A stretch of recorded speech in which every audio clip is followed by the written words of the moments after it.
नमस्कार, मेरा नाम पवन कुमार गिरा है और मैं आज आपको अपना वीर सावरकर, विनायक दामोदर वीर सावरकर जी के बारे में बताना चाहता हूँ। हमारा ये कर्तव्य है कि हम अपने क्रांतिकारियों के बारे में जानें, उसे समझें और लोगों को भी समझाएं। अब वीडियो के माध्यम से आप शेयर भी कर सकते हैं, तो ये हमारा फ़र्ज़ है। हम कुछ समय निकाल के 5-7 मिनट समय निकाल के उनकी जीवनी के बारे में समझें, उन्होंने क्या क्या किया, कितने कष्ट सहे और अपना जीवन जो है देश की सेवा के लिए होम कर दिया। तो शुरू करते हैं। उनका पूरा नाम वीर सावरकर विनायक दामोदर सावरकर था और 28 मई 1883 को उनका जन्म हुआ और उनका स्वर्गवास 26 जनवरी 1966 को हुआ। तो 15 साल की उम्र में अंग्रेज़ों के खिलाफ उन्होंने सशस्त्र सैन्य विद्रोह की प्रतिज्ञा ली थी। सोचिए, 15 साल की उम्र में। और 1904 में 21 साल की उम्र में उन्होंने क्रांतिकारी अभिनव भारत की स्थापना की थी। एक संस्था थी क्रांतिकारी अभिनव भारती। 1905 में नवंबर में पुणे में उन्होंने विदेशी जो वस्त्र थे उसकी होली जलाई थी। पहली बार उन्होंने भारत में होली जलाई थी। कहा जाता है कि महात्मा गांधी जी ने विदेशी अपने वस्त्रों की होली जलाई थी, लेकिन वीर सावरकर ने सबसे प्रथम बार वीर सावरकर जी ने काम किया था।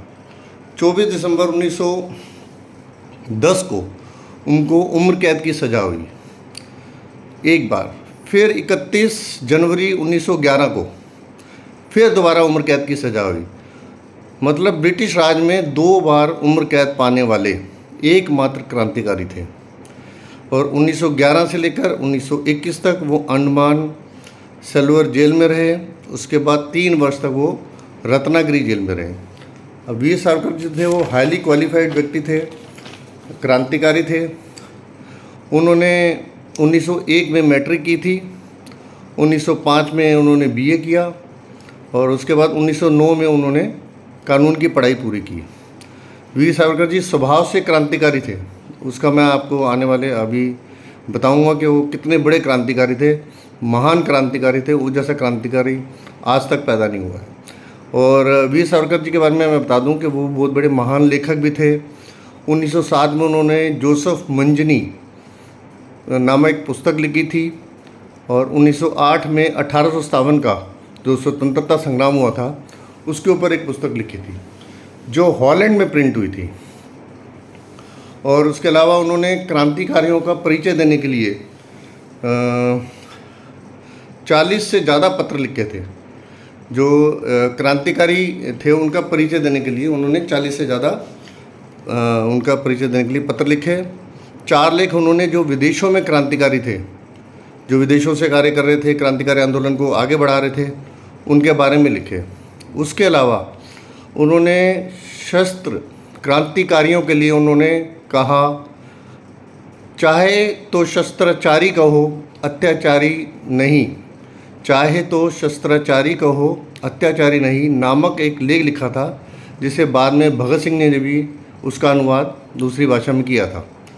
और मराठा के विश्व विजयी इतिहास जो था मराठाओं का, उसको भी उन्हें चित्रित करने वाला एक हिंदू पद पातशाही एक ग्रंथ लिखा था। उसके अलावा उन्होंने लंदन अर्थात शत्रु के खेमे में भी एक ग्रंथ और लिखा था। तो एक बार की बात है, क्रांतिकारी वासुदेव बलवंत गोगटे ने सावरकर जी से पूछा था कि देश सेवा किस तरह की होनी चाहिए। तब उन्होंने कहा था कि भगत सिंह और राजगुरु जैसी जो है वो अपनी देश सेवा होनी चाहिए। 1938 में एक बार सावरकर जी एक सभा को संबोधित कर रहे थे, तो उन्होंने कहा कि आने वाली जो 2-3 पीढ़ियां हैं उसमें चाहे लेखक पैदा बेशक भले ही ना हो, लेकिन हर युवा जो है सैनिक बनना चाहिए ताकि हमारा देश जल्दी जल्दी आज़ाद सके। तो उन्होंने आह्वान किया कि आप कलम तोड़ो और बंदूक उठाओ। तो सावरकर जी का मानना था कि अंग्रेज़ सेना में जो काम करने वाले जो सैनिक थे वो अगर बगावत कर दें, विद्रोह कर दें, तो हमारी जो देश को जो है वो स्वतंत्रता बड़ी जल्दी मिल सकती है, आसानी से मिल जाएगी। फिर उन्होंने युवकों को आह्वान किया, क्योंकि अंग्रेज़ी सेना अपना विश्व युद्ध प्रारंभ हो रहा था, तो वो अंग्रेजी सेना भर्ती कर रही थी लोगों को।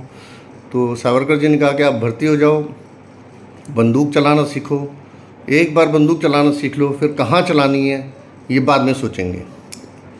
इस तरह उन्होंने जो सैनिकरण किया, उसी से जो युवक भर्ती हुए थे अपना अंग्रेजी सेना में, वो बाद में बगावत करके आज़ाद हिंद फौज की सेना में भर्ती हुए। तो कितना बड़ी सोच थी उनकी, जो बाद में देश के काम आई। इस तरह उन्होंने, सावरकर जी के कारण जो है सिंगापुर में आज़ाद हिंद फौज के जो है लगभग 40,000 सैनिकों की फौज मिली थी, जिसका नेतृत्व जो है बाद में सुभाष चंद्र बोस जी ने किया। इसलिए वीर सावरकर जी को क्रांतिकारी लेखक, क्रांतिकारी के जन्मदाता को मैं मानता हूँ कि वो क्रांतिकारियों के जन्मदाता भी थे। हर समय वो ये सोचते रहते थे कि किस तरह अपना देश की सशस्त्र क्रांतिकारी को आगे बढ़ाया जाए। हाँ, एक बात और है कि सावरकर जी ने अंग्रेजी सरकार को कहा जाता है कि 10 माफ़ी पत्र लिखे थे। वो इसलिए क्योंकि वो कुछ भी करके जेल से बाहर निकलना चाहते थे और अंग्रेजी हुकूमत को उखाड़ फेंकने के लिए अपना फिर क्रांतिकारी कार्यों में लग जाना चाहते थे। ये क्रांतिकारी एक तरीका होता है कि वो अपना किसी तरह अपना बाहर निकलें और जूट रूट का माफ़ीनामा भी लिखना पड़े तो उसको लिखें, क्योंकि उनका एक ही मकसद था कि वो देश को आज़ाद कराएं किसी तरह के। इसी तरह कहा जाता है कि छत्रपति शिवाजी ने भी औरंगजेब को 5 माफ़ी पत्र लिखे थे, क्योंकि उनका लक्ष्य एक ही लक्ष्य था कि हिंदवी स्वराज की स्थापना की जाए। इसलिए उन्हें जो ठीक लगता था, जो क्रांतिकारी को ठीक लगता था, वो अपना करते थे। तो मेरी आपसे प्रार्थना है कि आप इस चैनल को सब्सक्राइब करें और शेयर करें और कमेंट जरूर करें। नमस्कार।